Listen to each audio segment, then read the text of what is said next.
ओम नमः शिवाय। हर हर महादेव। दोस्तों, सबसे ज्यादा बुद्धिमान बच्चे किस महीने में पैदा होते हैं? ये सवाल आपके मन में कभी ना कभी जरूर आया होगा और आज हर कोई इसका जवाब जानना चाहता है। दोस्तों, ग्रहों नक्षत्रों का हमारे जीवन में काफी योगदान रहता है। ग्रहों की चाल हमारे जीवन में काफी उतार चढ़ाव लाती है। दोस्तों, अगर ज्योतिष शास्त्रों की माने तो जन्म का समय व्यक्ति के बारे में बहुत कुछ बताता है। वहीं जन्म कुंडली को जन्म की तारीख और समय से ही बनाया जाता है और ज्योतिष शास्त्र में इसी कुंडली को देखकर व्यक्ति के उसके अच्छे बुरे कर्म, उसका भविष्य और उसकी मृत्यु तक के बारे में जानने की विधियां बताई गई हैं। इसलिए यह बताना ज्योतिष शास्त्र के अनुसार बहुत ही आम बात है कि किस महीने में जन्मे बच्चे सबसे अधिक बुद्धिमान होते हैं। और दोस्तों, गुरुजी ने भी यही बात विस्तार से बताई है, जिसको आज हम आपको इस वीडियो के जरिए बताने वाले हैं। दोस्तों, इससे पहले अगर आप भी इस चैनल पे नए हैं और इसी तरह की वीडियो देखना पसंद करते हैं तो वीडियो को लाइक करके चैनल को सब्सक्राइब करना ना भूलें। दोस्तों, आप ये तो जानते ही होंगे कि हमें अपने कर्म के अनुसार ही फल प्राप्त होते हैं। अगर कोई व्यक्ति अच्छे कर्म करता है तो उसे अच्छा फल मिलता है और अगर बुरे कर्म करता है तो उसे बुरा फल मिलता है। साथ ही अच्छे और बुरे कर्म हमारे पिछले जन्मों से भी आते हैं। हम देखते हैं कोई बच्चा बहुत ही अमीर घर में जन्म लेता है और उसका जीवन सुख सुविधाओं से घिरा हुआ होता है, तो कोई बच्चा ऐसा भी होता है जो एक गरीब परिवार में जन्म लेता है और उसका जीवन दुखों से भरा हुआ होता है। दोस्तों, अभी उस छोटे से बच्चे ने कोई कर्म तो नहीं किए हैं, फिर यह कैसे संभव है कि एक बच्चे को सब कुछ अच्छा मिल रहा है और एक को बुरा? मित्रों, ऐसा हमारे पूर्व जन्मों के कर्मों से निर्धारित होता है। जिस बच्चे ने अमीर घर में जन्म लिया है उसने अपने पिछले जन्म में कुछ ना कुछ अच्छे कर्म जरूर किए होंगे। वहीं जिस बच्चे ने गरीब घर में जन्म लिया है उसने अपने पिछले जन्मों में कोई बुरे कर्म जरूर किए होंगे। इसी तरह कर्मों के अनुसार व्यक्ति को शरीर और बुद्धि भी प्राप्त होती है। कई लोग शरीर से बीदी स्वस्थ होते हैं। ये कुछ भी खा लें उसे पचा लेते हैं और कभी बीमार नहीं पड़ते। दूसरी तरफ कुछ लोग ऐसे भी होते हैं जिनके शरीर स्वस्थ नहीं होते। ये दलिया के अलावा कुछ खा नहीं पाते और समय समय पर बीमार पड़ते रहते हैं। यह भी कर्मों के आधार पर ही निर्धारित होता है। जिन व्यक्तियों ने पुण्य किए होते हैं उन्हें अच्छी बुद्धि भी प्राप्त होती है, जिसका इस्तेमाल करके भी जीव की उपलब्धियों को हासिल करते हैं और सुखपूर्वक अपना जीवन व्यतीत करते हैं। लेकिन जिन व्यक्तियों ने पाप कर्म किए होते हैं उन्हें मंद बुद्धि प्राप्त होती है, जिसके चलते वे कभी सफल नहीं हो पाते और हमेशा अपयश का सामना उन्हें करना पड़ता है। तो आइए दोस्तों, जानते हैं कि किस महीने में जन्मे बच्चे कैसे होते हैं। मार्च और अप्रैल में जन्मे बच्चे। दोस्तों, ये बच्चे बात बात पर गुस्सा करते हैं और अपने आप को सबसे ज्यादा श्रेष्ठ सिद्ध करने की कोशिश में लगे रहते हैं। ये अपने भाग्य को बनाने के लिए किसी का भी नुकसान करने से पीछे नहीं हटते। ये लोग बहुत शक्तिशाली भी होते हैं। यह अपने करियर को बनाने के लिए अन्याय का सहारा लेते हैं और उन्हें इस बात पर जरा भी अफसोस नहीं होता। जनवरी और फरवरी में जन्मे बच्चे। दोस्तों, जनवरी और फरवरी में जन्मे बच्चे बहुत ही बुद्धिमान होते हैं। ये अपने आप पर यकीन रखते हैं और बचपन से ही अपने जीवन की डोर अपने हाथों में ले लेते हैं। ये स्वयं के मालिक होते हैं और अपने जीवन में नई बुलंदियों को हासिल करते हैं। ऐसे बच्चों के माता पिता बारिदी ही भाग्यशाली होते हैं, क्योंकि ऐसे बच्चे अपने माता पिता का नाम रोशन करते हैं। जुलाई और अगस्त के महीने में जन्मे बच्चे। दोस्तों, ये बहुत ही भाग्यशाली और सरल स्वभाव के होते हैं। ये दूसरों की सहायता करते हैं और अपने माता पिता की सेवा करने से कभी पीछे नहीं हटते।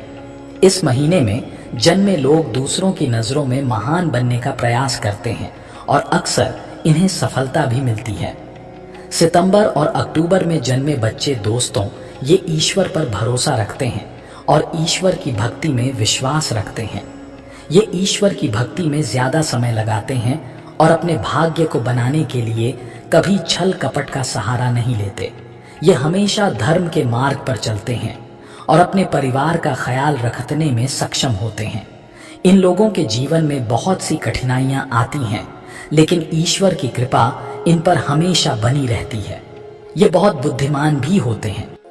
मई और जून में जन्मे बच्चे, दोस्तों ऐसे बच्चे दिल के साफ होते हैं और दूसरों की सहायता करने की कोशिश करते हैं, लेकिन इनका भाग्य इनका साथ नहीं देता। ये अक्सर लोगों के द्वारा दिए जाने वाले धोखे का शिकार बनते हैं और व्यापार में इन्हें नुकसान उठाना पड़ता है। यह बच्चे अपना भविष्य स्वयं ही सुनिश्चित करते हैं, चाहे इसके लिए उन्हें धर्म के मार्ग पर चलना पड़ी ही या अधर्म के मार्ग पर।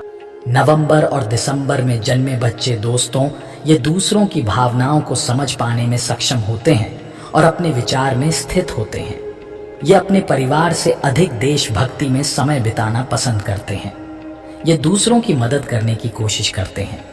इनके जीवन में भी समस्याएं आती हैं, लेकिन दूसरों की मदद करने के अपने स्वभाव के कारण ये बच जाते हैं।